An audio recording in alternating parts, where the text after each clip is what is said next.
Assalamualaikum warahmatullahi wabarakatuh. Anak soleh dan soleha, semoga dalam keadaan sehat selalu ya nak ya.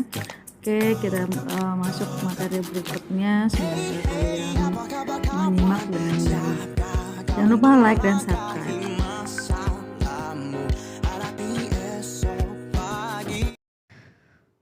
Assalamualaikum warahmatullahi wabarakatuh. Anak-anak ibu yang ibu sayangi, ketemu lagi dengan Bu Sna atau Bu Asma ya di BK Bersahabat. Nah, materi berikutnya kita lanjut ya, mengatasi kejenuhan dalam belajar. Wow, ada yang merasa jenuh nggak ya? Ada. Oh, ada ya? Waduh, jangan nyuna ya. Nah, bagaimana sih? Memang dalam satu kehidupan itu pasti ada rasa jenuhnya.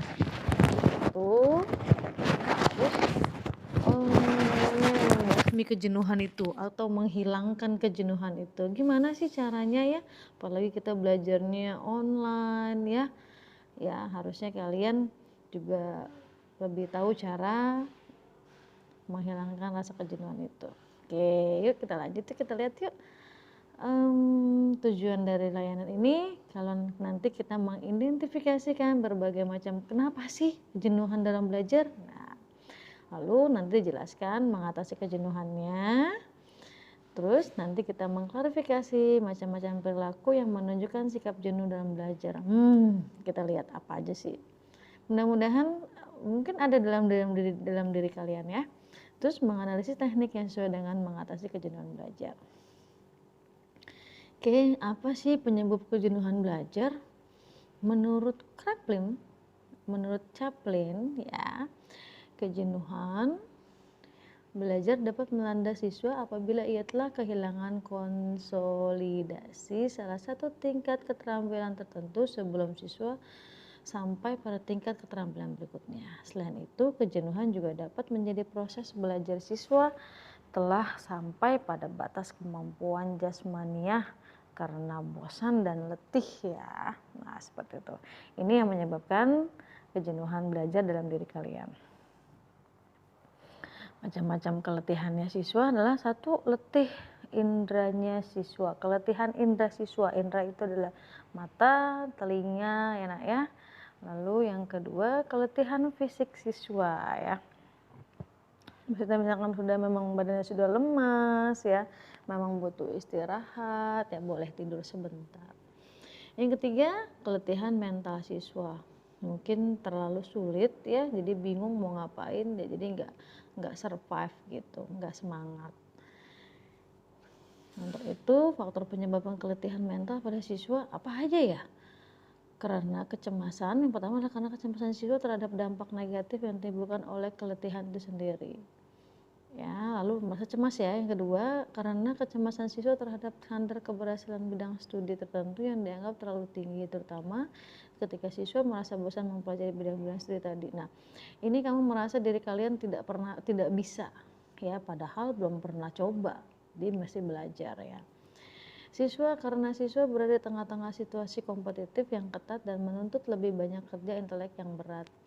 Biasanya ini bahasanya minder ya, misalnya teman-teman saya kok bisa ya kayak gitu, dia pinter ya, tapi saya nggak bisa gitu kan. Ini adalah faktor keletihan mental pada siswa, jadi merasa down ya.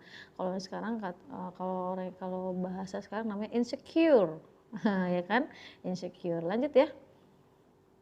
Karena siswa mempercayai konsep kinerja akademik yang optimum, sedangkan dia sendiri menilai belajar sendiri hanya berdasarkan ketentuan yang bikin sendiri. Ya, jadi harus mempunyai kamu bisa harus yang di poin 4 ini atau D ini, kamu bisa berkonsultasi dengan gurunya, guru BK atau guru wali kelasnya. Guru BK juga bisa ya nak ya, harusnya guru BK.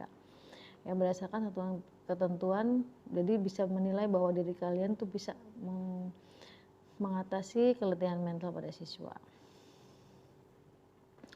Cara mengatasi kejenuhan dalam belajar, satu, melakukan istirahat dan mengkonsumsi makanan yang bergizi dan takaran cukup. Nah, ini salah satu faktor yang menjadi faktor untuk mengatasi kejenuhan belajar. Nah, biasanya kalau orang yang sudah merasa minder tidak pintar itu mungkin asupan gizinya kurang. Nah, kalian minum vitamin dan makan makanan yang menunjang biar otak kalian kuat. Ya, seperti itu. Yang kedua, pengubahan atau penjadwalan kembali jam-jam di hari belajar yang dianggap lebih memungkinkan siswa lebih belajar dengan giat. Ya, dilihat lagi jadwal-jadwalnya. Kemarin kan sudah sibuk bikin tuh jadwal-jadwal kalian yang untuk belajar aktif, belajar konsentrasi jam berapa, tenang jam berapa ya. Jadi kamu harus ubah jadwalnya.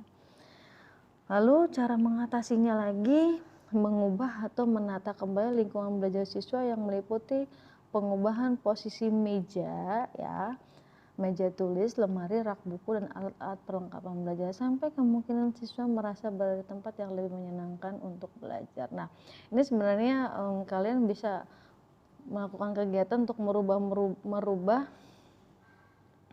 posisi meja belajar kalian atau posisi tempat tidur, atau memang tempat belajar kalian di ruang tengah dengan keluarga lebih nyaman mungkin ya, tapi dirubah lagi posisinya biar nyaman, dekat menghadap jendela atau menghadap tempat yang memang tidak terlalu berisik, jauh dari TV ya, seperti itu.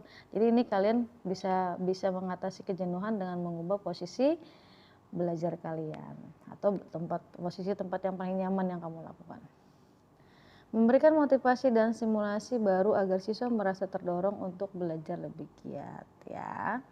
Jadi simulasinya misalkan, kalau saya dapat nilai besar ya, nilai paling tinggi, saya akan bisa memilih sekolah manapun yang saya inginkan nanti setelah selesai sekolah SMP menengah pertama ya. Jadi misalkan mau masuk SMK negeri, SMK favorit, SMK yang memang swasta tapi swastanya bagus dan memang orang-orangnya berkompeten dan bersaing, kalian bisa milih. Lalu yang kelima, siswa harus berbuat nyata dan tidak menyerah atau tinggal diam dengan cara mencoba belajar lagi serta menggunakan metode variasi dengan belajar ya. Metode belajar itu banyak ya nak ya. Kalian mungkin bisa menggunakan media pembelajaran secara daring dengan adanya ruang guru, atau memang lebih suka baca buku ya dibaca lagi buku-bukunya kan banyak ya. Sekarang digital literasi kan memang banyak buku-buku yang diarahkan ke media elektronik atau media sosial. Nah ya, ini ada tugas buat kalian, evaluasi diri ya. Apakah Anda pernah mengalami kejenuhan belajar? Yang kedua, apa yang menyebabkan Anda jenuh dalam belajar? Yang ketiga, bagaimana cara mengatasi kejenuhan Anda dalam belajar? Nah, ini nanti kalian tulis di buku tugas kalian ya, dicatat juga soalnya, dicatat juga jawabannya, boleh di bawah atau di bawah nomornya boleh ya. Lalu foto ke ibu. Semoga kalian memahami apa yang ibu maksud ya. Nah, sampai di sini semoga materi ini bermanfaat buat kalian dan lebih giat belajar. Jenuh memang ada kejenuhan dalam diri kita, tapi bagaimana kita menghilangkan rasa jenuh itu dan lebih semangat dan lebih bermotivasi ya. Ibu akhiri, wali taufik wal hidayah. Wassalamualaikum warahmatullahi wabarakatuh. Semangat.